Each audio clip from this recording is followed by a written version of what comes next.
பங்குனி மாசம் நல்ல இளவேணிற் காலம் பழனிக்கு வந்தா உன் தெய்வீக யோகம் பழனிக்கு வந்தா உன் தெய்வீக யோகம்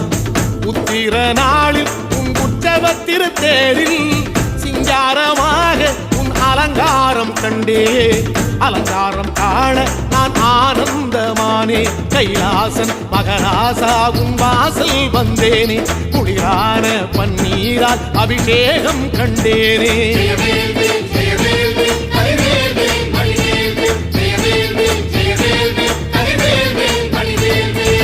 தென்பழனி தேடி உன் தென்பழனி தேடி திருநீரு பூசி நான் ஓடோடி வந்தேன் திருநீரு பூசி நான் ஓடோடி வந்தேன்